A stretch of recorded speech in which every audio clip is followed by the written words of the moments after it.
Assalamualaikum warahmatullahi wabarakatuh. Waalaikumsalam warahmatullahi wabarakatuh.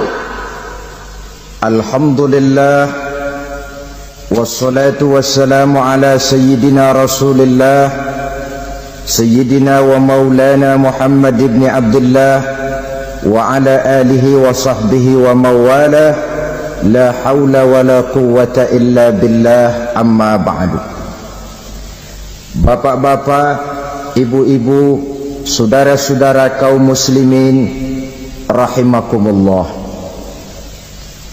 Setan dalam kehidupan di dunia ini. Maka pada pertemuan kali ini kita akan membicarakan tentang siapa yang menjadi musuh-musuh setan di dalam kehidupan. Dengan satu catatan, berbahagialah mereka yang menjadi musuh-musuh setan, tetapi celakalah mereka yang menjadi teman-teman setan. Bagaimanapun juga di dalam kehidupan ini, apabila orang telah memproklamirkan bendera permusuhan kepada kita, maka kita tentu seharusnya bersikap waspada dan mawas diri. Demikian juga iblis dan seluruh bala tentaranya yang terdiri daripada setan-setan. Mereka telah mengibarkan bendera permusuhan kepada Nabi Adam dan anak cucunya, kepada kita umat Rasulullah sallallahu alaihi wasallam. Akan sengsara dan celaka jika kepada iblis dan setan yang telah nyata-nyata mengibarkan bendera permusuhan itu kita mengadakan toleransi, mengadakan kerjasama, dan menjadi budak yang memperturutkan kemauan daripada iblis dan setan. Siapa yang menjadi musuh-musuh setan dalam kehidupan ini? Inilah pertanyaan berikutnya yang diajukan oleh baginda Rasul kepada iblis. Hai iblis, kalau teman-temanmu adalah seperti yang telah engkau jelaskan tadi, sekarang cobalah beritahu saya, siapa di antara umatku yang menjadi musuhmu dalam kehidupan ini? Atas pertanyaan ini iblis laknatullah menjawab, ya Rasul, musuh-musuhku di antara umatmu, pertama anta ya Muhammad. Musuhku yang pertama adalah engkau wahai Muhammad. Kenapa iblis mencatat Nabi Muhammad sebagai tokoh nomor satu dalam deretan musuh-musuhnya? Mudah dipahami. Pertama, keberadaan Rasul merupakan rahmah lil alamin, rahmah bagi lingkungan. Yang kedua, beliau berfungsi menyelamatkan manusia dari tempat yang gelap gulita, dari tempat kesesatan menuju tempat yang terang benderang penuh berisi petunjuk dan hidayah dari Allah Subhanahu wa taala. Maka menurut iblis inilah manusia perintang pertama atas segala daya dan usahanya menggelincirkan manusia ke jalan yang dimurkai oleh Allah Subhanahu wa taala. Kalau kita baca sejarah, risalah yang dibawa oleh Nabi Muhammad ini memang merupakan risalah yang membawa rahmah bagi alam sekitarnya. Ada sedikit perbedaan dengan risalah-risalah sebelum beliau. Sepertinya risalah yang dibawa oleh para rasul terdahulu itu mempunyai efek yang langsung pada kehidupan di dunia ini. Nabi Nuh misalnya menyampaikan agama. Hai umatku, ini agama. Umat menentang, turun banjir yang menenggelamkan orang-orang kafir. Azab diturunkan pada waktu itu juga pada saat nabinya masih hidup. Jadi azabnya itu jenis cash, kontan. Nabi Soleh, hai umatku, ini agama. Mereka menolak, turun gempa bumi yang amat hebat menggulung orang-orang kufur. Nabi Musa, hai umatku, ini agama. Mereka menolak. Sebagian ditenggelamkan di Lautan Merah, sementara sebagian lain dikutuk menjadi monyet-monyet yang hina, seperti diceritakan dalam Al-Quranul Karim. Lain dengan Rasulullah Sallallahu Alaihi Wasallam. Bagaimanapun kurang ajarnya umat yang dihadapi oleh beliau, bagaimanapun menentangnya jamaah yang dihadapi oleh beliau, azab tidak turun sepanjang beliau masih hidup. Ini merupakan jaminan dari Allah, wa ma kana Allahu liyu'azzibahum wa anta fihim. Allah sama sekali tidak akan menurunkan azab selama engkau wahai Muhammad masih hidup di tengah-tengah umatmu.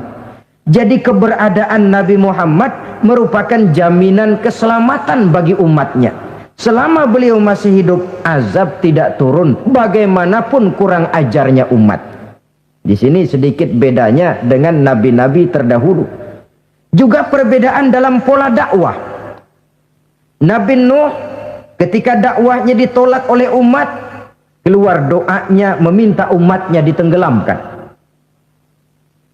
Tetapi Nabi kita ketika dilontari batu oleh umat, malah beliau mendoakan umatnya agar memperoleh hidayah. Oleh sikap yang semacam ini, wajar lalu iblis menganggap Nabi Muhammad sebagai musuh ranking pertama. Yang kedua, siapa musuhmu di antara umatku?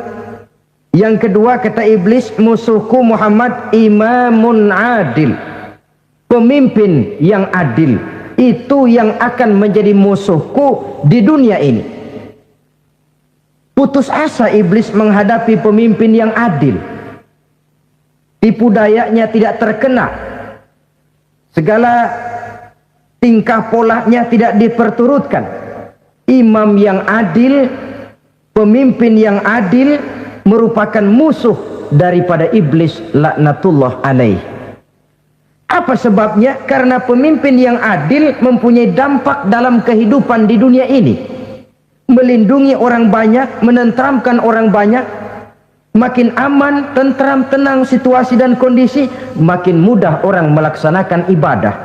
Makin tekun orang melaksanakan ibadah, makin dekat dia dengan Allah. Makin dekat manusia dengan Allah, makin jauh dia dari iblis. Sebab dua hal ini selalu kontradiktif. Jika kita jauh dari Allah, tentu dekat dengan iblis. Jika kita jauh dari iblis, harus dekat tentu dengan Allah. Dan begitu selanjutnya. Dalam kaitannya dengan kehidupan kita sekarang, saudara-saudara, inilah pentingnya membangun manusia pembangunan. Semua tugas-tugas besar, semua pekerjaan-pekerjaan yang baik harus berangkat dari niat yang baik, berangkat dari hati yang bersih. Siapapun adanya kita, apapun profesi kita. Yang jadi kiai, marilah berangkat dari niat yang bersih. Yang jadi mubalik, marilah berangkat dari niat yang bersih. Niatnya itu mau menghidupkan Islam atau mau cari hidup jual Islam. Kalau mau menghidupkan Islam, mari sama-sama kita berjuang. Tapi kalau mau cari hidup untuk dengan menjual Islam, minggir saja daripada nanti bikin malu. Yang mengurus masjid, mari berangkat dari niat yang bersih. Ngurus masjid itu niatnya mau menghidupkan masjid atau mau cari hidup di dalam masjid. Kalau mau menghidupkan masjid, mari. Tapi kalau mau mencari hidup di dalam masjid, tolong minggir saja daripada nanti bikin aib. Yang jadi orang alim, mari berangkat dari niat yang bersih. Jangan memperjualbelikan fatwa, yang halal dikatakan haram, yang haram jadi samar-samar, nanti membingungkan umat. Berangkat dari niat yang bersih, membangun manusia pembangunan. Ini barangkali istilah yang lebih kena. Saudara-saudara kaum muslimin rahimakumullah, setiap kita pada hakikatnya punya bakat. Secara fitrah yang kita bawa, bakat apapun kita ini punya. Saudara punya bakat jadi pemimpin, saudara pun punya bakat jadi pengkhianat. Saudara punya bakat jadi orang soleh, saudara juga punya bakat jadi orang salah. Saudara punya bakat jadi orang besar, saudara pun punya bakat jadi orang hina. Seluruh bakat ada di dalam diri kita. Tinggal nanti pertumbuhannya mana yang lebih subur. Saudara punya sifat berani, saudara pun punya sifat takut. Seberani-beraninya orang mesti ada sifat takutnya. Nanti mana yang tumbuh lebih subur? Kalau takutnya tumbuh lebih subur, dia akan jadi orang penakut. Kalau beraninya yang tumbuh lebih subur, dipupuk oleh lingkungan, pendidikan dan sebagainya, dia akan tumbuh jadi orang pemberani. Oleh karena itu, agama merupakan lingkungan yang subur untuk menumbuhkan benih-benih yang baik yang kita bawa bersamaan dengan lahirnya kita ke alam dunia ini. Setiap kita, saya, saudara, punya bakat jadi pemimpin, punya bakat jadi pengkhianat, punya bakat jadi pengabdi, punya bakat jadi koruptor, punya bakat jadi pemelihara, punya bakat jadi perusak. Tinggal nanti lingkungan pendidikan yang menumbuhkan mana yang tumbuh lebih subur. Kalau lingkungan saudara lingkungan maling, maka sifat pengkhianat akan tumbuh lebih subur. Kalau nanti saudara jadi pemimpin, insya Allah korupsi. Lingkungan yang menumbuhkan sifat mengabdi, sifat berbuat tanpa pamrih, dikalahkan oleh sifat pengkhianat dan korupsi itu yang dibentuk oleh lingkungan, pendidikan, pengalaman dan sebagainya.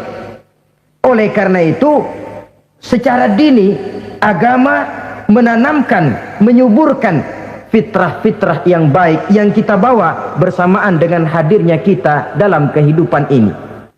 Sebab itu seorang penyair bernama Syauqi mengatakan dalam sebaik syairnya, waladatka ummuka ya ibna adam bakian wan nasu haulaka yadhakuna surura. Hai manusia, pada saat kamu dilahirkan kamu menangis dan orang lain di sekelilingmu ketawa.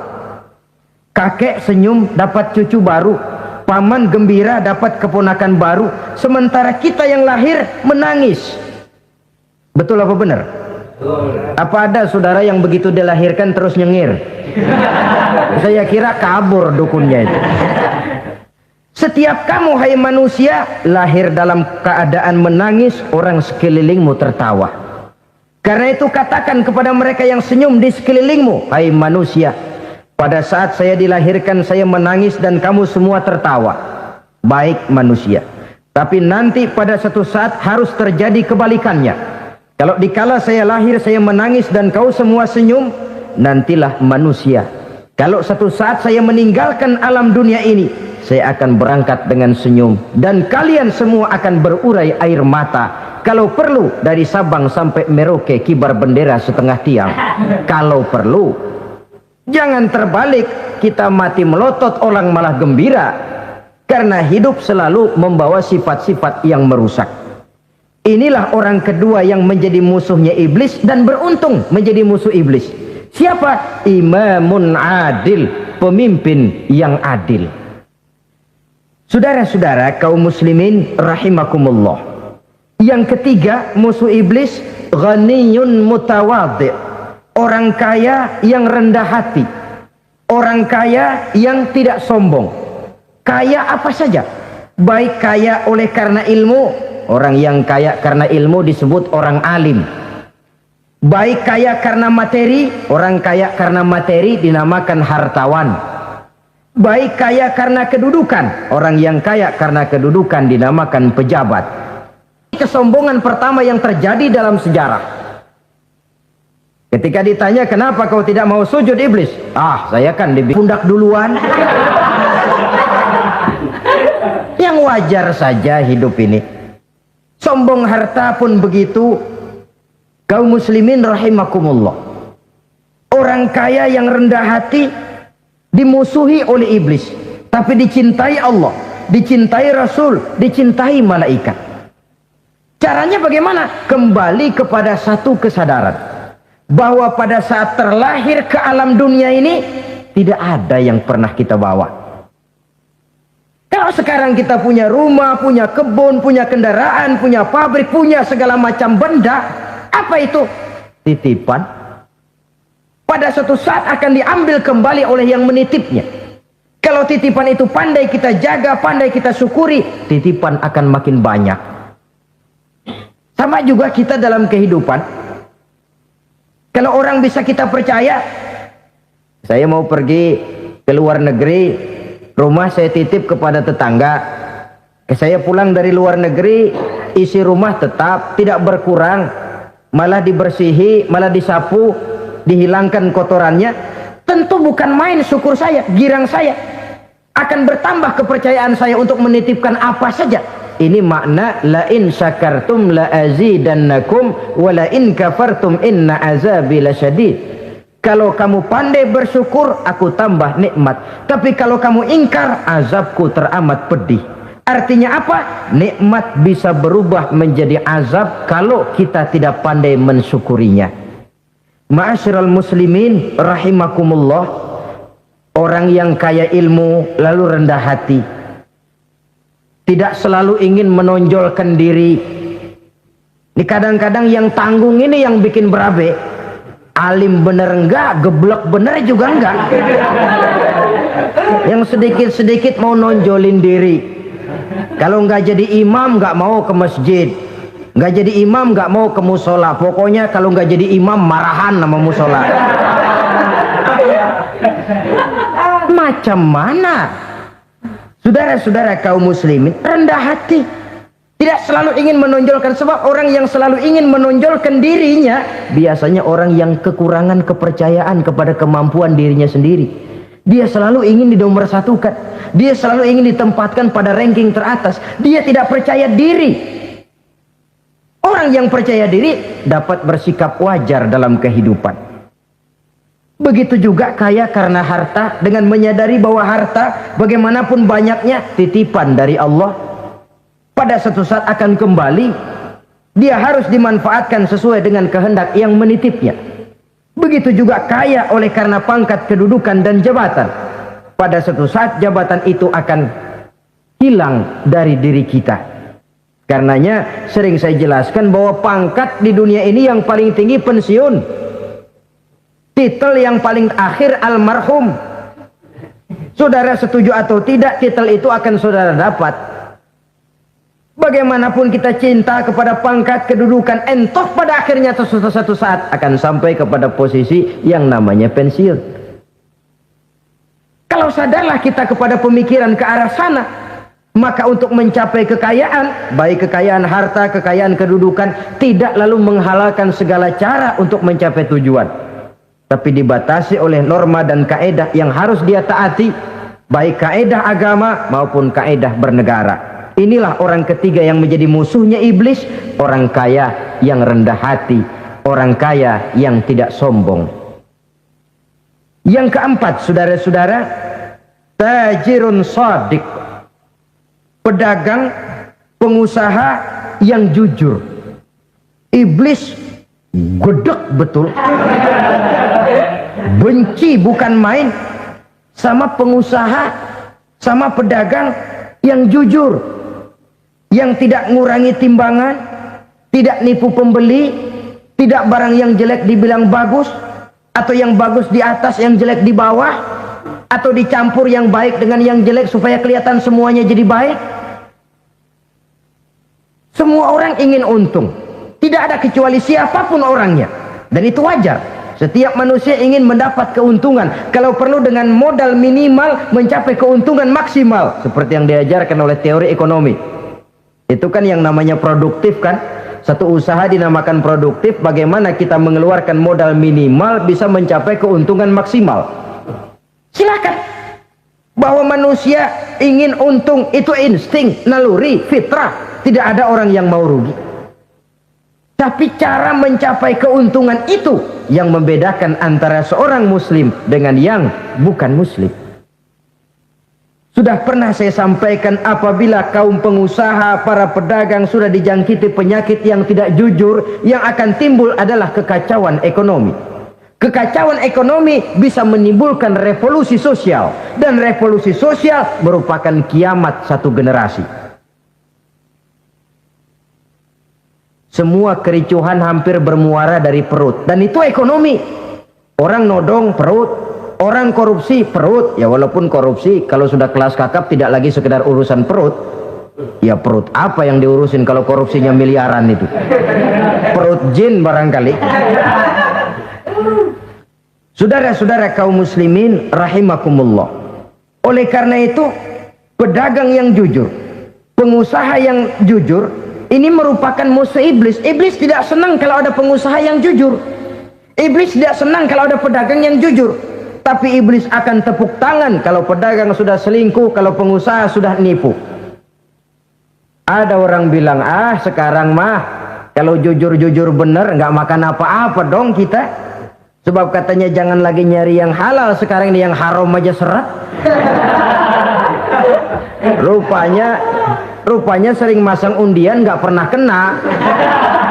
Lalu bilang jangan yang halal, yang haram aja nggak kena-kena katanya. Sebenarnya bukan itu masalahnya, saudara-saudara. Bukan itu masalahnya. Masalahnya ialah bahwa kejujuran membawa keberkahan. Ini kalau kita berpikir dengan kacamata agama. Keberkahan merupakan sumber ketenangan. Dan ketenangan ini tidak bisa dibeli dengan materi yang bagaimanapun banyaknya. Walaupun kita punya percetakan duit, ketenangan itu nggak bisa dibeli. Jangankan cuma punya duit banyak, percetakan duit saudara punya, mau membeli ketenangan yang berasal dari keberkahan, sulit. Jadi kejujuran membawa keberkahan, keberkahan membawa ketenangan. Jangan macam dulu tukang sol sepatu. Ditanya oleh temannya, "Bang, ngesol satu hari dapat berapa?" 200 rupiah. Sembayang enggak? Enggak. Islam? Islam, kalau Islam Pak. Kata temannya, sembayang dah, kali aja besok dapat rezeki lebih banyak. Yang benar, iya. Sebab kalau orang sholat itu Allah dekat, nanti rezekinya ditambah. Beneran? Bener. Subuh sembayang dia. Habis sembayang sarapan, berangkat ke tempat dia ngesol, mangkal. Dari pagi sampai jam 11 belum ada juga yang ngesol. Mulai bimbang hatinya. Katanya kalau sembayang rezeki tambah. Tadi sembayang subuh sampai gini hari belum ada yang ngesol. Cobaan kali, sabar. Datang sholat zohor. Habis zohor nunggu lagi, belum juga ada yang datang ngesol. Udah mau pulang hampir maghrib, baru datang satu orang dandanin sendal jepit putus.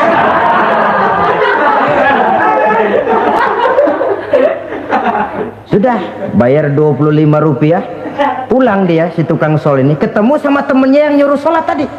Ditanya, bagaimana penghasilan ini hari? Apa dijawab? Gua kapok deh sembahyang.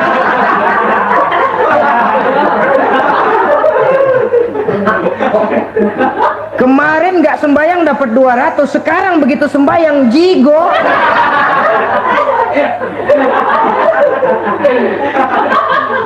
Dia tidak sadar bahwa dengan dari kacamata agama 25 rupiah yang membawa berkah jauh lebih baik ketimbang 200 uang panas.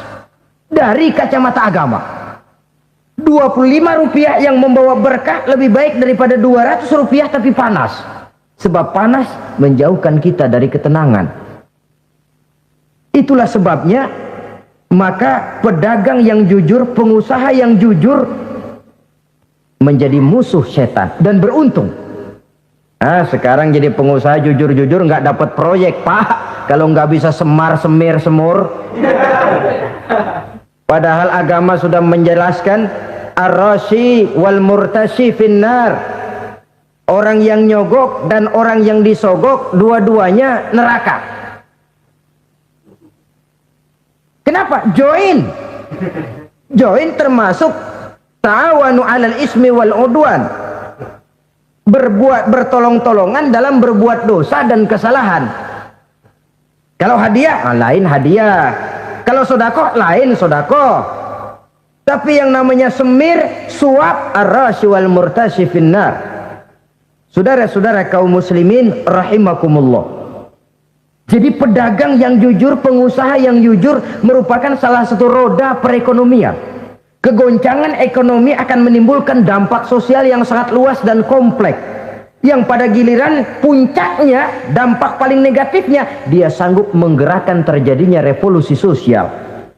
Bukankah sebagian besar gerak hidup manusia dimotivasi oleh keinginan untuk mempertahankan kelangsungan hidup?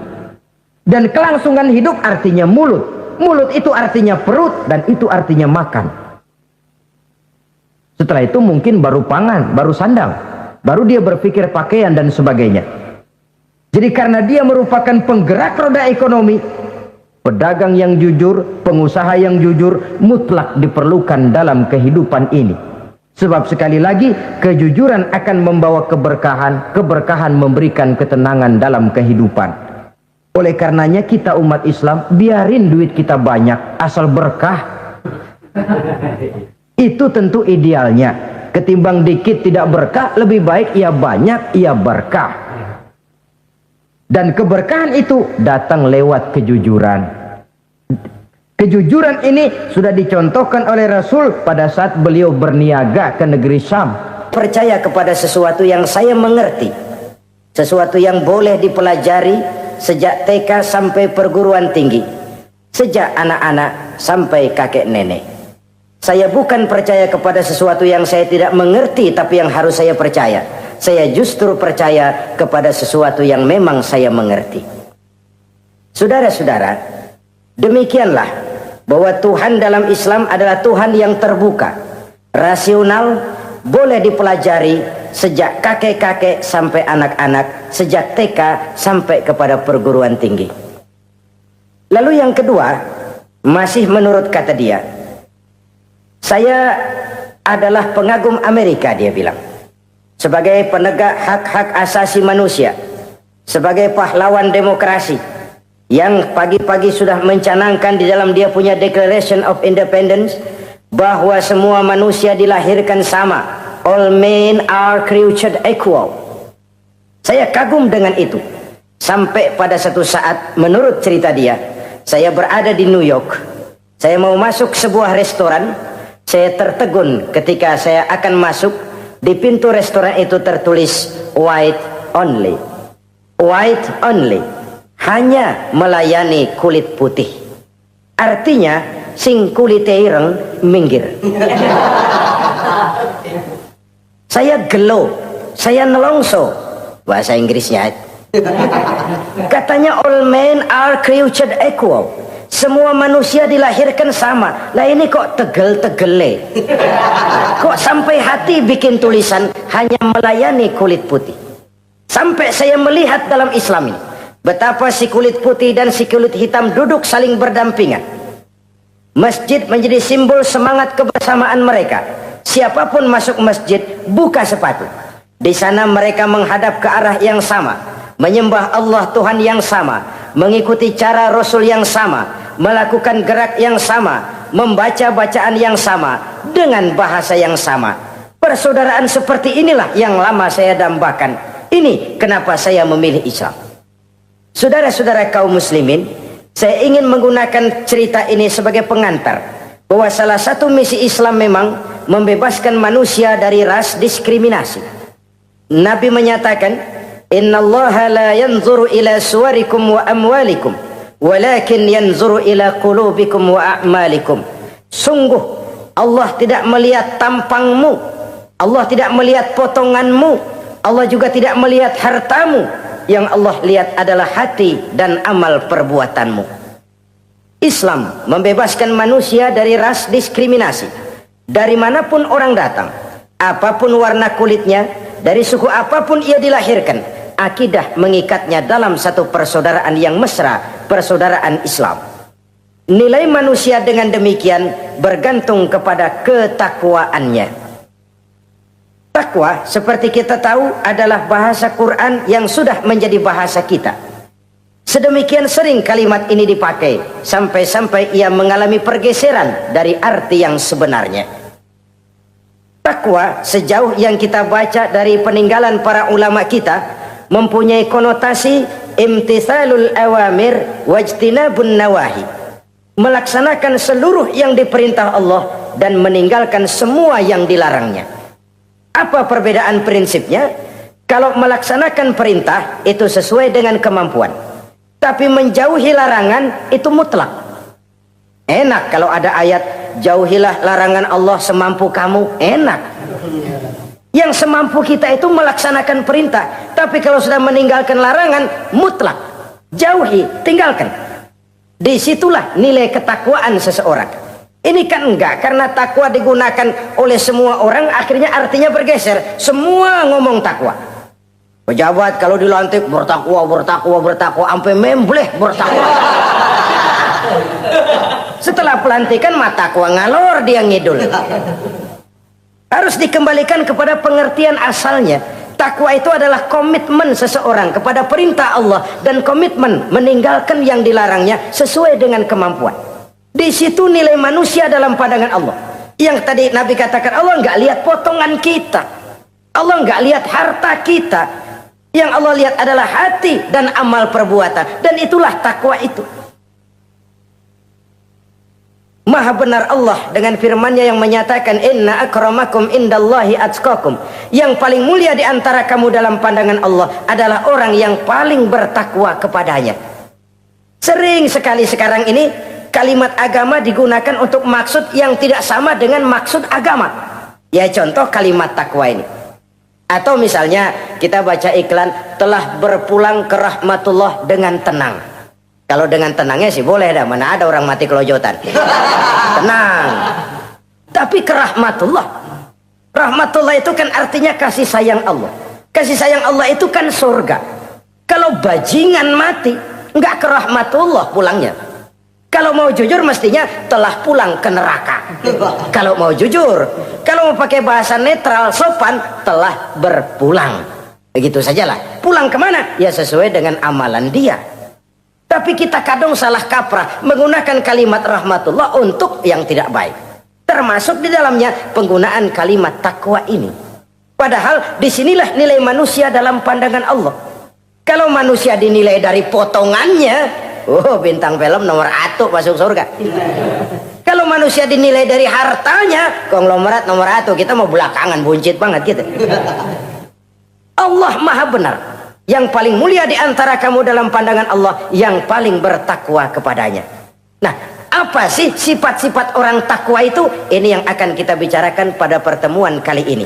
Berangkat dari surah Al-Baqarah ayat 3 sampai dengan ayat 5. Kita akan melihat 5 tanda orang-orang takwa itu. Apa dia? Pertama, allazina yu'minuna bil ghaib. Orang yang bertakwa adalah orang yang beriman kepada hal-hal yang gaib. Kita tahu bahwa yang ada ini kan cuma 2 saja pada hakikatnya. Pertama Allah, dan yang kedua alam. Allah adalah apa yang selain alam.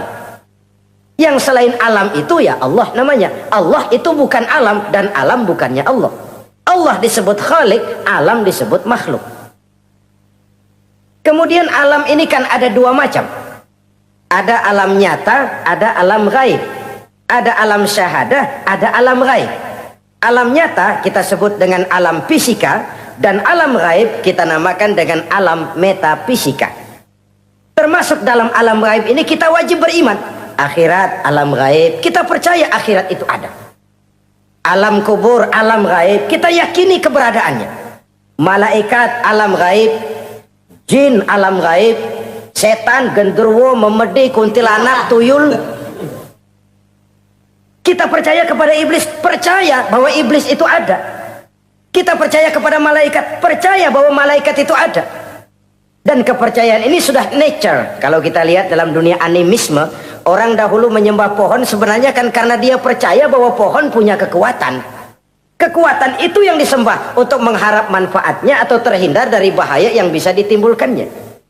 Orang menyembah api karena percaya di balik api itu ada kekuatan. Orang menyembah lautan begitu, orang menyembah gunung begitu. Nah, Islam mengarahkan ini kepada hal-hal yang lebih konkret. Percaya kepada alam gaib. Bahwa di balik alam nyata ini ada alam yang tidak nyata. Apakah itu namanya akhirat, alam barzakh, malaikat, jin, itu semua termasuk di dalam alam yang gaib. Orang yang bertakwa, allazina yu'minuna bil ghaib. Dia percaya kepada yang gaib-gaib itu. Percaya tentang adanya.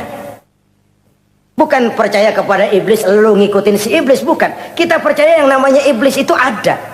Setan itu ada, jin itu ada, malaikat itu ada, alam kubur itu ada. Sebagai makhluk yang diciptakan oleh Allah, dan Allah sebagai Khalik. Baik alam syahadat, baik alam gaib, penciptanya tetap Allah subhanahu wa ta'ala. Allah menciptakan siang, Allah ciptakan malam, Allah ciptakan yang baik, Allah ciptakan yang tidak baik. Apa perlunya? Ada manfaatnya untuk keseimbangan dalam alam ini. Manusia kan diberikan kebebasan, bahwa segala sesuatu sudah ditentukan Allah memang, tapi kan tidak diberitahukan ke kita. Alam naj'al lahu 'ainaini wa lisana wa syafatain. Bukankah kami berikan kamu dua mata, dua telinga, lidah? Bukankah kami berikan kamu kemampuan untuk berpikir? Kami berikan tunjukkan dua jalan, yang baik, yang tidak baik. Kira-kira, manusia, ini jalan kebaikan, akhirnya akan sampai ke surga. Ini jalan kejahatan, akhirnya akan sampai ke neraka. Silakan kamu memilih. Agar kamu tidak salah pilih, kami berikan otak. Kami turunkan Rasul, kami turunkan wahyu, kami turunkan agama. Kalau sudah semikian komplitnya, masih salah pilih juga, emang dasar rezeki bonyok. Dikasih otak, diturunkan Nabi dan Rasul, diturunkan wahyu, ditunjukkan jalan kebenaran. Malahan kata Imam Mustafa Al-Maraghi, Allah memberikan petunjuk kepada kita itu bertahap. Pertama diberikan yang namanya hidayatul ilham, insting. Insting ini tingkatan dasar yang sangat diperlukan oleh manusia. Kita bisa lapar, kita bisa sedih, kita bisa gembira, kita bisa nangis, kita bisa ketawa. Nggak ada yang ngajarin. Belum pernah saya melihat ada kursus ketawa, belum pernah. Belum pernah ada akademi pertangisan, nggak ada. Itu insting yang kita bawa sejak lahir. Dan anehnya, ketawa tiap orang nggak sama, nangis tiap orang nggak sama. Itu insting. Bayangin kalau itu nggak ada, kita nggak bisa sedih, nggak bisa gembira, kita nggak bisa ketawa, nggak bisa nangis. Polos hidup ini, kayak boneka. Nggak ada insting. Nah, ini juga diberikan kepada binatang. Binatang kan cuma instingnya insting rendah. Binatang marah bisa marah, tapi perasaan mulia binatang nggak punya. Kepengen dipuji kan kagak ada binatang. Dia cuma punya perasaan rendah. Marah, pengen tahu kebo kita sodok, marah dia. Perasaan rendah, lapar binatang punya, kenyang binatang punya, tapi perasaan tinggi binatang nggak punya. Kepengen hidup lebih baik, nggak ada. Kepengen hidup terhormat, nggak ada. Senang kalau dipuji, nggak ada. Coba dah kebo kita puji habis-habisan, diam aja dia. Waduh, lu Bo bukan main, Bo hebat bener. Ya tetap aja kebo. Atau kita caci maki, nggak bakal dia marah. Ini perasaan tinggi, ingin lebih baik, ingin lebih terhormat, senang kalau dipuji, marah kalau dicaci. Itu perasaan tinggi yang hanya diberikan kepada manusia. Manusia dipuji senang, dicaci marah. Orang kita puji walaupun wah kamu hebat bener, walaupun dia bilang ah kamu bisa aja, tapi kupingnya tetap aja mekar. Senang kalau dipuji. Insting yang rendah diberikan juga kepada binatang, tapi bukan insting yang tinggi. Ini petunjuk pertama. Dengan itu kita punya perasaan dasar untuk mengagumi, untuk sedih, untuk gembira dan sebagainya. Setelah insting kita diberikan panca indera yang kerjanya juga nggak sama. Penciuman dengan pendengaran dengan penglihatan kan nggak sama. Yang enak buat kuping belum tentu enak buat hidung. Orang buang angin kalau ditinjau dari segi bunyi enak buat kuping, tapi hidung kan kelabakan. Kerjanya nggak sama. Panca indera ini penting sebagai kesiapan untuk melayani insting. Persiapan melayani insting. Cukupkah? Tidak. Binatang juga diberikan panca indera. Bahkan kadang-kadang panca indera binatang lebih tajam daripada panca indera manusia. Nah, lalu diberikan yang ketiga, ini yang membedakan manusia dari binatang. Apa? Hidayah berupa akal, pikiran. Dengan ini, coba kita lihat. Manusia bikin rumah, burung bikin rumah. Tapi bandingkan, rumah burung dari tahun atu, ya gitu-gitu aja. Tapi rumah manusia, Masya Allah, modelnya macam-macam. Ada yang kita dari jauh nggak ngerti nih celengan apa rumah orang ini, bundar begini. Binatang bikin rumah, manusia bikin rumah. Binatang bikin rumah dengan insting, manusia bikin rumah dengan otak. Hasilnya berbeda. Manusia tidak punya sayap, tapi dengan otaknya dia bisa terbang lebih tinggi dari burung. Manusia tidak bernapas dengan insang, tapi dengan otaknya dia bisa nyelam lebih dalam daripada ikan. Ini kelebihan manusia dari binatang, diberikan otak. Belum cukup rupanya otak, karena otak ini penemuannya relatif. Apa yang dianggap hari ini benar, besok udah nggak benar. Apa yang hari ini otaknya bilang baik, besok dia bilang jelek. Apa yang hari ini otaknya bilang katakan jelek, besok dia bilang baik. Yang relatif tidak bisa dijadikan pegangan. Maka Allah lalu memberikan yang keempat, Hidayatuddin namanya, petunjuk berupa agama. Diberikan insting, diberikan panca indera, diberikan otak, lalu diberikan agama. Turun para rasul yang 25 itu yang merupakan mata rantai yang berkaitan, tidak terpisah. Misi samawi, semuanya sama, bersumber dari Allah yang satu itu. Setelah agama datang, masih ada yang lebih penting. Apa? Hidayah yang disebut taufik. Persesuaian kehendak antara kita dengan Allah. Kalau taufik tidak datang, kalau taufik tidak dapat, Kan'an saja anak Nabi Nuh kufur.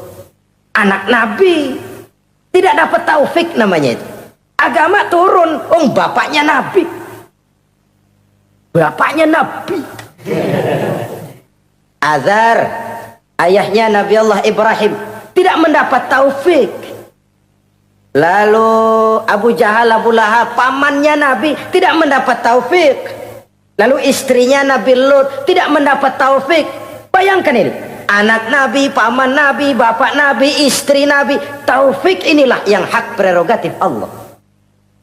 Insting semua dikasih, panca indera semua dikasih, otak semua dikasih, agama kepada semua diturunkan. Tapi taufik ini hak prerogatif Allah. Lah kita ini bersyukur, ponakan Nabi aja bukan dapat taufik. Tidak sekedar mendengar Islam, mendengar agama, tapi mengikuti agama itu sendiri. Inilah institusi-institusi yang diberikan Allah kepada kita. Jadi kalau sudah begini lengkap, manusia, nih aku kasih, tempuh jalan ini, masih salah juga, dasar sableng.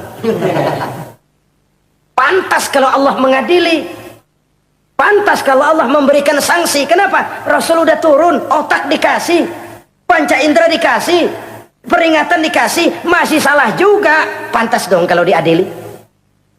Kecuali kalau Allah nggak nurunin apa-apa. Hidup dah selagu-lagu lu sono. Mau guling, mau gupak, terserah deh. Kalau begitu, lalu ada pengadilan, nggak adil.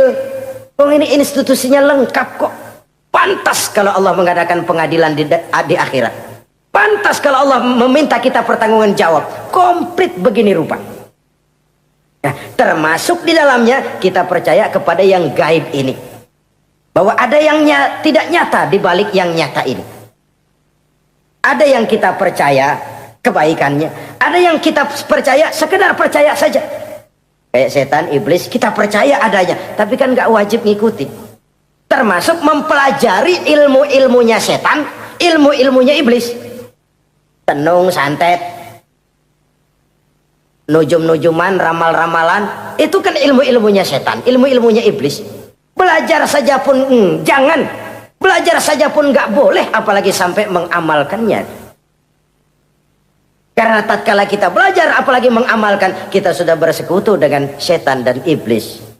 Na'udzubillah summa na'udzubillah. Ini yang pertama. Jadi orang yang bertakwa itu sifatnya yang pertama, dia percaya kepada yang gaib. Di balik yang nyata ada yang tidak nyata. Lah, saudara-saudara, jangankan yang alam seperti ini ya, alam kubur, alam akhirat. Masih di alam nyata ini saja ada sesuatu yang hanya kita bisa rasakan tapi nggak bisa kita lihat, nggak bisa kita pegang. Contohnya angin. Ada tuh, kita rasain tapi kan nggak bisa kita pegang. Bentuknya bagaimana kita nggak tahu. Wah, merah pak, kenapa? Buktinya dikerok. Itu mah merah kerokan, bukan warna angin merah. Sesuatu yang ada tapi hanya bisa kita rasakan. Pedas, makan cabai pedas. Pedas itu ada, tapi kan abstrak. Mana sih pedasnya? Nggak bisa kita pegang, nggak bisa kita lihat, tapi kita rasain. Oh, itu yang hijau mah cabai mang. Pedasnya mana pedasnya? Sesuatu yang cuma ada rasa, tanpa bentuk, tanpa bisa kita jamah. Ini satu langkah untuk mengantar kita memahami yang gaib, yang masih dalam alam nyata saja. Ada sesuatu yang kita cuma merasakan adanya, tapi kita nggak bisa lihat, kita nggak bisa pegang. Makanya ada orang tanya, Pak, itu kalau orang mati dibacain Fatihah di sono apa pahalanya nyampe tuh? Saya jawab, kalau ente nggak percaya mati dulu dah. Mati dulu bacain Fatihah, tungguin di sono. Kalau nggak nyampe balik lagi kemari. Long bagaimana hal-hal yang kayak begitu? Wong sholat saja kita nggak tahu sholat kita diterima atau tidak oleh Allah. Kita puasa, kita hanya melaksanakan. Allah mau terima apa tidak kita nggak tahu. Itu yang nyata-nyata, apalagi sudah berkaitan dengan hal-hal yang gaib. Ini sifat yang pertama, orang yang bertakwa, alladzina yu'minuna bil ghaib, dia percaya kepada yang gaib. Alam kubur itu ada, alam akhirat ada, malaikat ada, jin ada, surga ada, neraka ada, dan lain sebagainya. Satu. Yang kedua, orang yang bertakwa itu wa yuqimunas shalah. Setelah percaya kepada yang gaib, mereka juga mendirikan sholat. Nah, mari kita lihat ayatnya. Selalu yang berkaitan dengan sholat itu kalimatnya yuqimunas shalah. Mendirikan sholat. Bukan mengerjakan. Gak ada ayat i'malis sholah, if'alis sholah, kerjakan sholat. Gak ada. Selalu aqimis sholah, dirikan sholat. Kenapa? Kata para ulama, kalimat mendirikan ini mengandung makna istimrar. Mengandung arti kontinuitas. Ada kelanjutan. Mendirikan sholat artinya mengerjakan sholat dengan betul. Selesai sholat, ajaran sholat diterjemahkan dalam kehidupan. Itu artinya mendirikan sholat. Nah, kalau dilihat dari sisi ini, banyak di antara kita yang sudah mengerjakan sholat tapi belum mendirikan sholat. Sebab mendirikan istimrar. Ada kesinambungan. Selesai sholat, ajaran sholat diterjemahkan di tengah-tengah kehidupan bermasyarakat. Sehingga sholatnya punya refleksi. Sholatnya punya bias dalam membentuk kepribadian dirinya. Ini kadang-kadang rancu. Yang sembahyang dia, yang nyolong dia. Yang baca Quran dia, yang fitnah orang dia. Yang sedekah dia, yang nyolong dia juga. Ansip bingung bagaimana mutusinnya. Kalau mendirikan sholat mengandung arti kesinambungan, selesai sholat, ajaran sholat diterjemahkan dalam kehidupan. Apa? Banyak tentunya. Misalnya sholat melahirkan sikap rendah hati, melahirkan keikhlasan, melahirkan sifat jujur, melahirkan sifat disiplin, dan lain sebagainya. Dan itu diterjemahkan dalam kehidupan.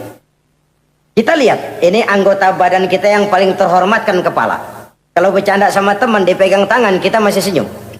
Dipegang kaki, kita masih senyum. Tapi kalau pala dikeplakin, jengkel bukan main. Kenapa? Al-Mukarram itu adanya di sini. Otak. Di kepala.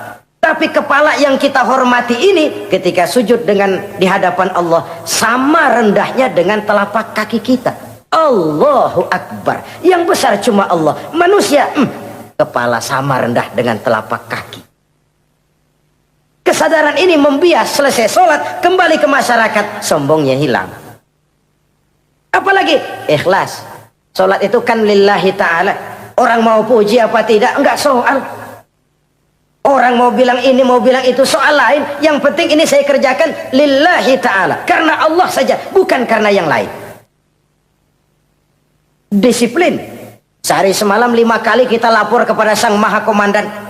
Bagaimana tidak akan tercegah dari perbuatan yang keji dan munkar?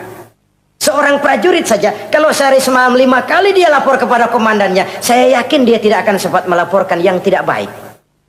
Pantas kalau Al-Quran memberikan jaminan, sholat mampu mencegah manusia dari perbuatan yang keji dan munkar.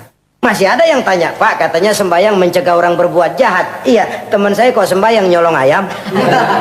Bagus, sembahyang nyolong ayam. Coba nggak sembahyang, nyolong motor. Gedean lagi yang dicolong. Dan sebenarnya itu bukan jawaban, itu cuma logika saja.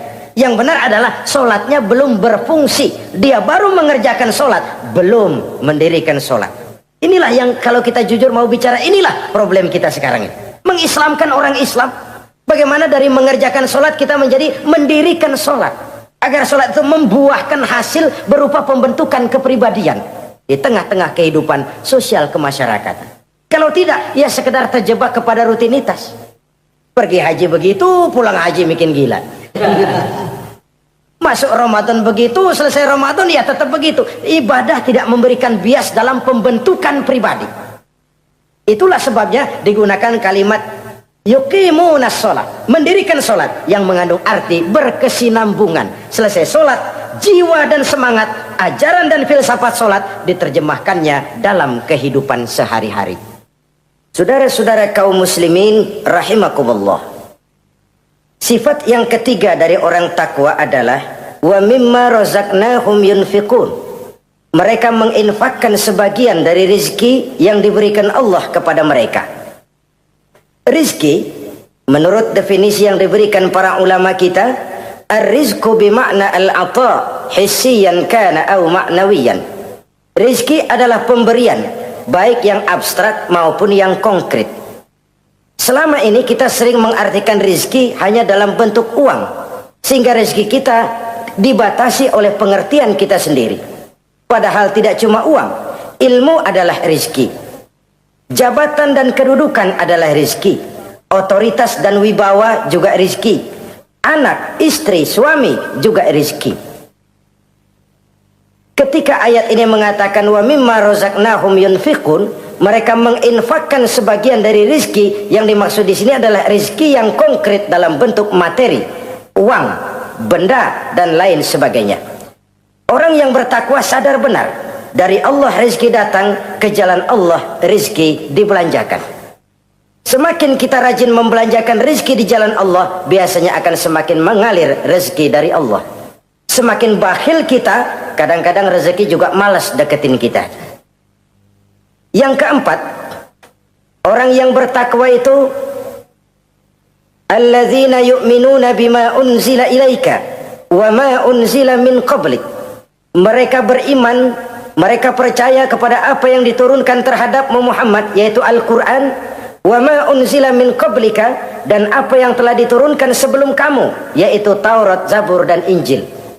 Orang yang takwa percaya bahwa Allah dahulu telah menurunkan Taurat kepada Musa, Allah telah menurunkan Zabur kepada Nabi Daud, Allah telah menurunkan Injil kepada Nabi Isa. Percaya sekadar percaya, tidak wajib mengamalkan ajarannya. Kita percaya Taurat itu kitabnya Allah, Injil dahulu yang diturunkan kepada Nabi Isa kitab Allah, Zabur kitab Allah. Percaya sekadar percaya, bukan percaya kemudian mengamalkan, bukan. Karena dengan turunnya Al-Quran, maka seluruh kitab-kitab terdahulu sudah tercakup di dalam Al-Quran. Orang yang bertakwa percaya kepada apa yang diturunkan terhadap Nabi Muhammad. Apa itu? Al-Quranul Karim. Bagaimana kepercayaan kita kepada Al-Quran? Bahwa dia kitab suci yang isi dan redaksinya langsung dari Allah, yang kita membacanya beribadah, mengerti atau tidak mengerti artinya. Akan lebih baik setelah bisa membaca, mengerti, kemudian mengamalkannya dalam kehidupan kita. Saudara-saudara, kalau kita adakan konteks ini di mana-mana, modernisasi, globalisasi, kemajuan sering membawa pergeseran nilai. Dulu, ini zaman dulu ya, waktu listrik belum masuk desa, kita rasakan betul. Kalau masuk kampung berasa banyak orang Islam. Padahal rumah pakai lampu templok, lampu tempel, paling banter patroma. Tapi kita masuk kampung berasa kok banyak orang Islam. Kenapa? Suara Al-Quran kedengaran dari rumah-rumah. Kenapa? Ada anak-anak muda lagi latihan baca barzanji. Kenapa? Ada patayat, santri-santri wanita lagi baca sholawatan. Kenapa? Nenek-nenek lagi ngapalin sifat 20 sembari nyisik. Wujud artinya ada, maka mustahil Allah. Zaman dulu terjadilah modernisasi, listrik masuk desa. Apa yang kita lihat? Rumah pada terang, terus televisi main gede-gedean, lalu radio kaset main kenceng-kencengan. Tergeserlah suara Al-Quran, apalagi sholawatan, apalagi barzanjian. Apa tidak boleh? Ya boleh saja. Apa tidak bagus? Ya bagus saja. Tapi kalau harus menggeser, apalagi menggusur nilai-nilai positif, itu yang kita prihatin. Kan Nabi mengingatkan, la tattabi'anna sunnana man kana qablakum shibran bi shibrin wa zira'an bi zira'in. Kamu akan ikuti tingkah laku orang-orang sebelum kamu. Cuma ikut-ikutannya nggak berasa, sejengkal, lalu sehasta, lalu semeter, lalu 3 meter.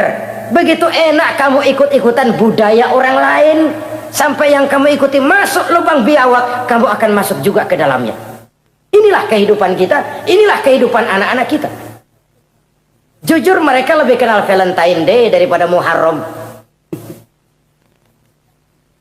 Anak-anak kita, anak-anak muslim, kalau kita menghitung Muharram sampai Zulhijjah nggak hafal. Kalau Januari sampai Desember, anak-anak kita bangun tidur hafal. Muharram sampai Zulhijjah, jangan anaknya, bapaknya keder. Kita hanyut oleh budaya-budaya yang, ya bukan saya katakan bukan tidak baik, tapi kalau harus menggeser, apalagi menggusur yang ada kaitannya dengan nilai agama, ini kan ironi. Ikut-ikutan kita sejengkal, semeter, sampai yang diikutin masuk lubang biawak, udah kadang asik ikut, ya ikut juga nyemplung ke dalamnya. Orang sering katakan mula-mula dari nama dulu nih yang kagak begitu kelihatan pengaruhnya. Mula-mula malu pakai nama yang berbau Quran, malu pakai nama yang berbau Islam. Dari nama nanti dia pindah ke pakaian, dari pakaian dia pindah ke pergaulan. Kalau sudah pindah ke pergaulan, dikhawatirkan pindah agama pun nggak terasa. Wah, semua agama sama, semua agama bagus. Lalu bagaimana? Bagaimana musimnya aja. Ironi, menyedihkan, memilukan, bahkan memalukan. Yang tidak boleh kan fanatik kepada guru, yang tidak boleh kan fanatik kepada suku. Kalau kepada agama fanatik itu wajib, dalam arti bukan sempit, berpegang teguh kepada agama. Satu sikap yang wajar, bahwa penganut suatu agama menganggap cuma agamanya yang benar.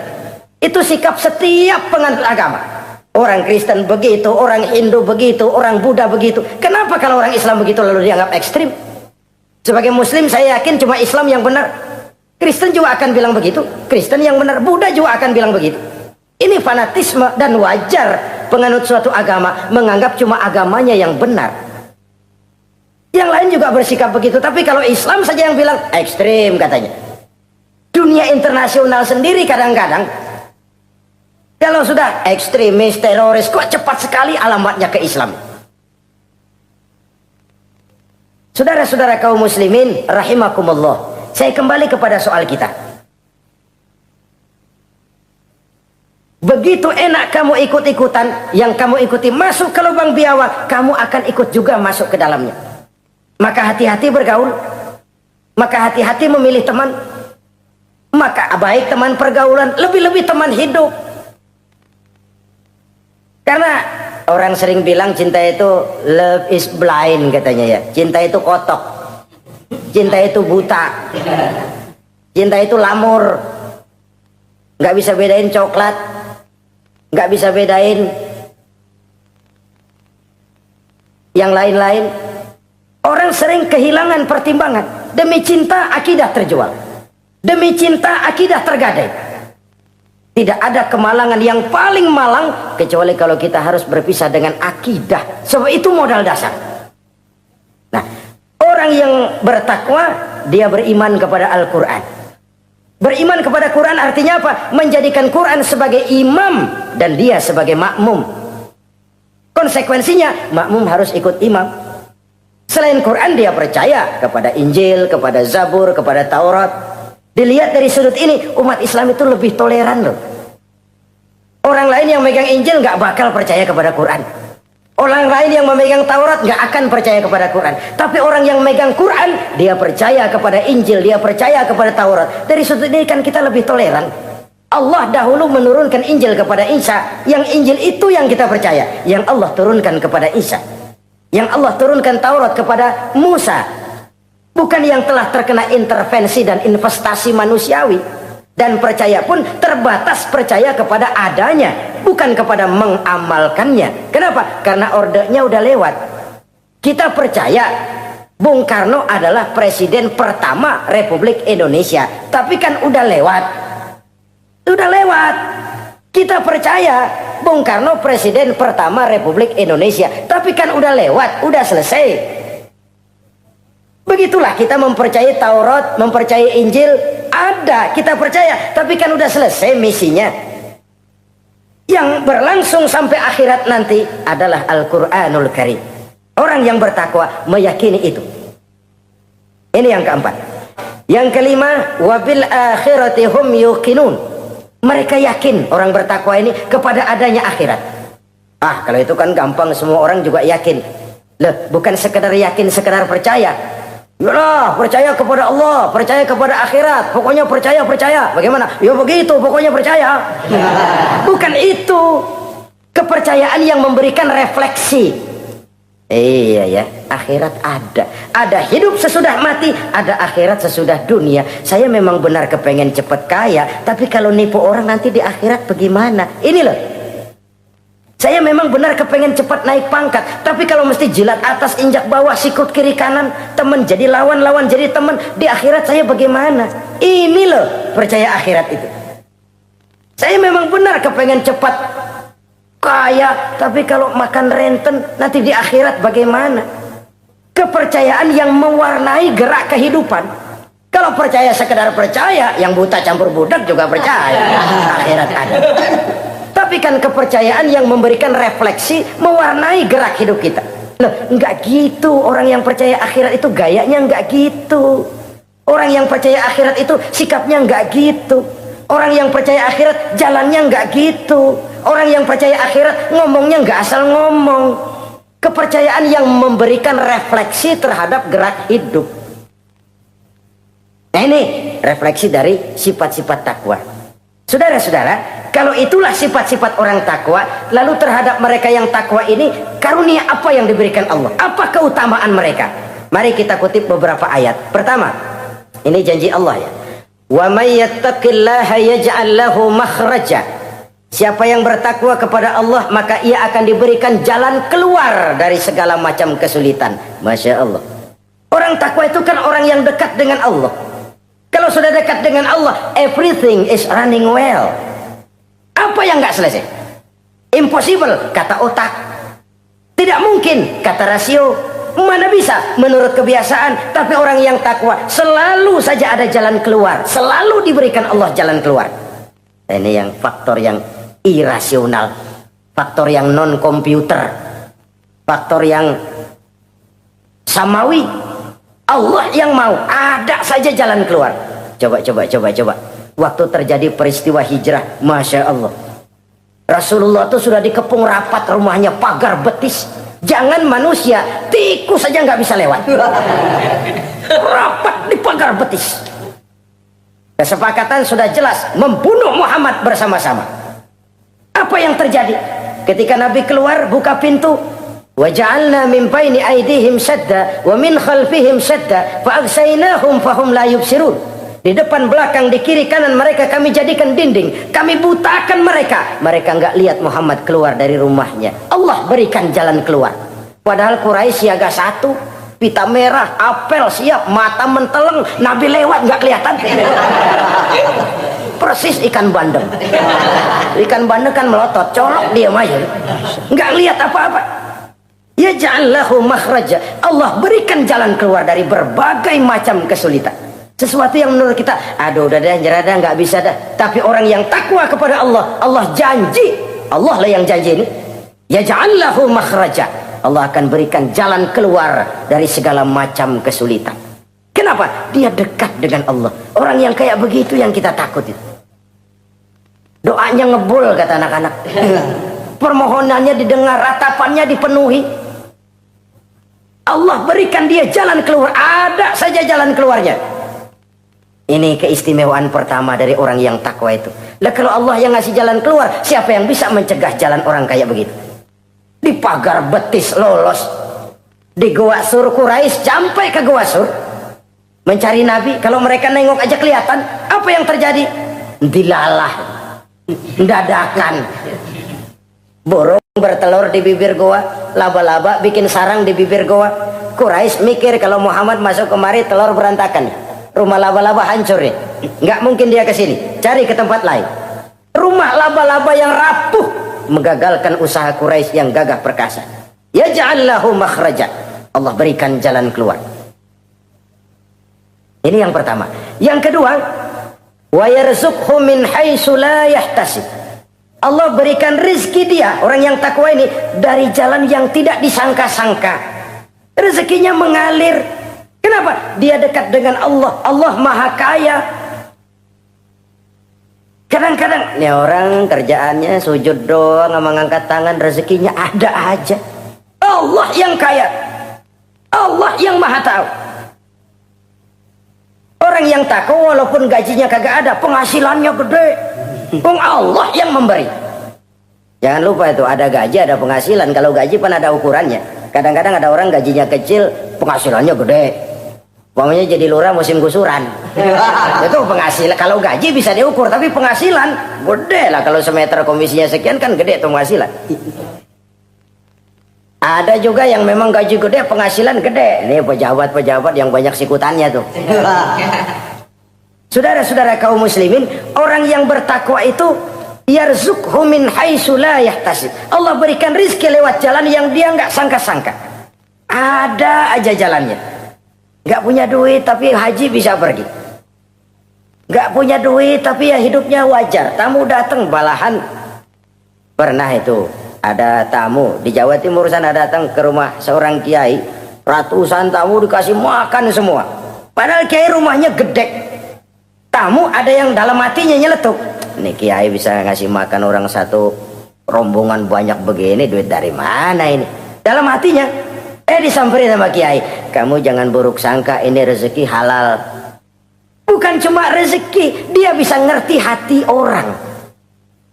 Mukasyafah, Allah bukakan apa yang Allah nggak bukakan buat orang lain. Ini karunia, dan itu hanya mungkin dengan takwa. Itu tadi, komitmen kepada perintah Allah, menjauhi larangannya. Mukasyafah, dibukakan pintu oleh Allah. Dia bisa lihat yang orang nggak lihat, dia bisa tahu yang orang lain nggak tahu. Udah nggak bisa main-main kalau ketemu orang begini. Ini udah high class ini di sisi Allah. Ini yang kedua, rezekinya ngalir lewat jalan yang nggak sangka-sangka.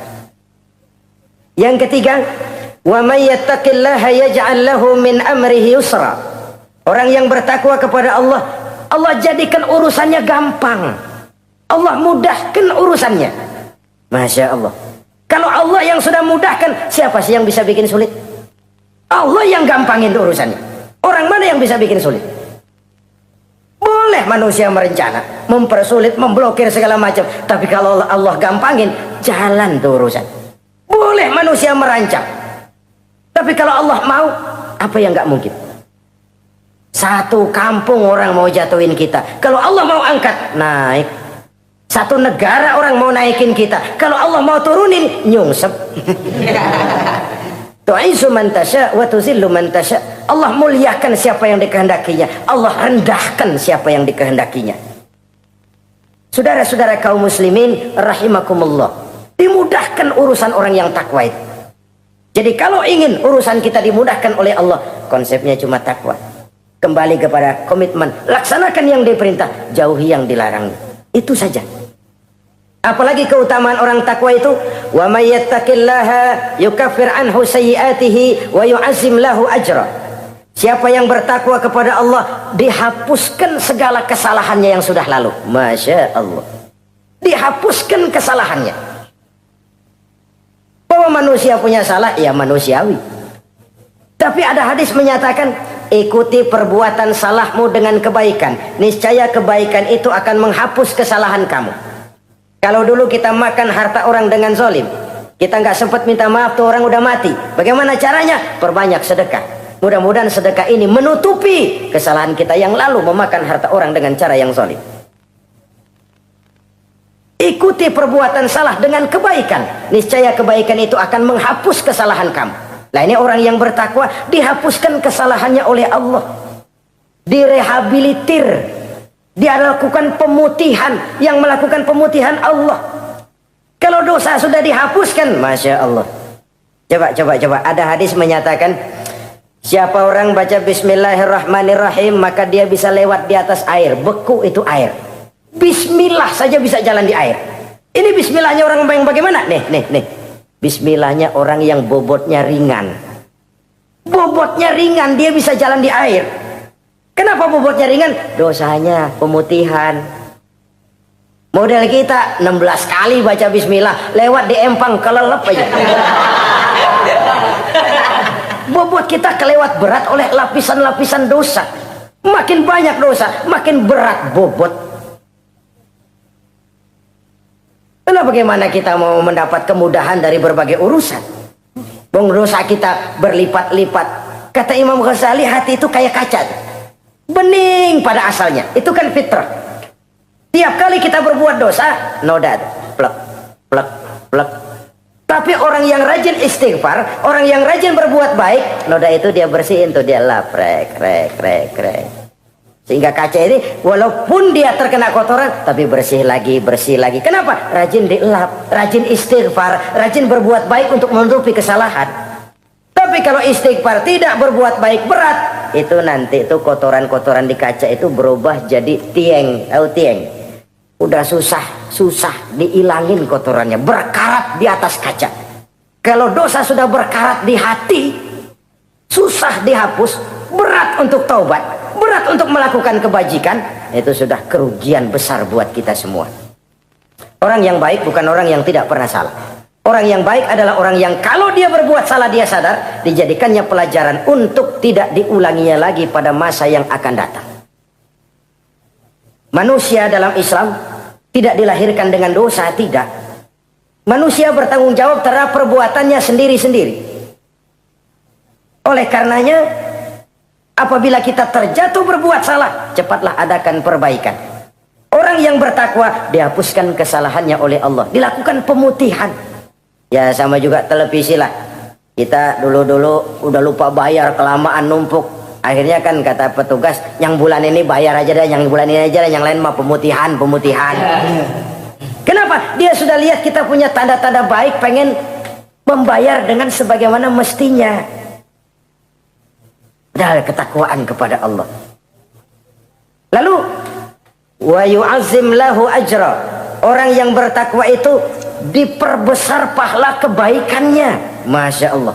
Sudah dosa dihapus, dia diampuni, diputihkan, kebaikannya dilipat gandakan pahalanya. Padahal kita semua sama-sama maklum. Inilah kenikmatan Islam. Kalau kita berbuat jahat, dibalas dengan yang setimpal. Kalau kita berbuat baik, dibalas berlipat ganda. Wallahu yudha'ifu liman yasha. Allah melipat gandakan pahala kebaikan bagi orang yang dikehendakinya. Alangkah pemurahnya Allah. Dosa kebaikan berlipat ganda, dosa kesalahan seimbang dengan kesalahan itu. Karena itu kata para ulama sufi, kalau kamu berbuat jahat, jangan lihat besar kecilnya, tapi lihat kepada siapa kejahatan kamu lakukan. Kalau kamu mendapat kebaikan, jangan lihat besar kecilnya, tapi lihat siapa yang ngasih kebaikan itu. Kecil dosa kita lakukan, tapi kepada Allah.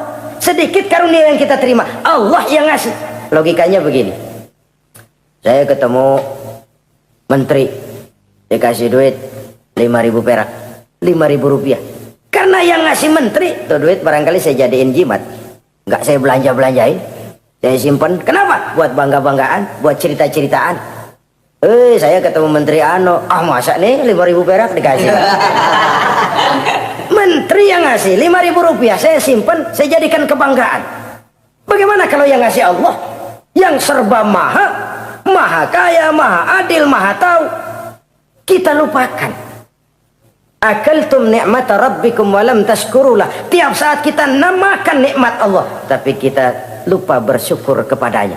Padahal Allah janjikan, makin kamu pandai bersyukur, makin aku tambah nikmatku. Tapi kalau kamu tidak pandai bersyukur, awas, azabku itu amat pedih. Jadi azab, nikmat maksud saya, bisa berubah menjadi azab kalau kita tidak pandai mensyukurinya. Saudara-saudara kaum muslimin rahimakumullah. Dari uraian singkat ini, saya ambil beberapa catatan utama.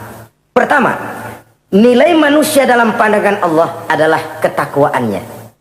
14 abad yang lalu, sebelum orang teriak-teriak tentang hak asasi, Rasulullah sudah mencanangkan semangat persamaan ketika beliau bersabda, "An-nasu kulluhum li Adam, wa Adam min turab, la fadla li arabiyyin ala ajamiyyin illa bittaqwa."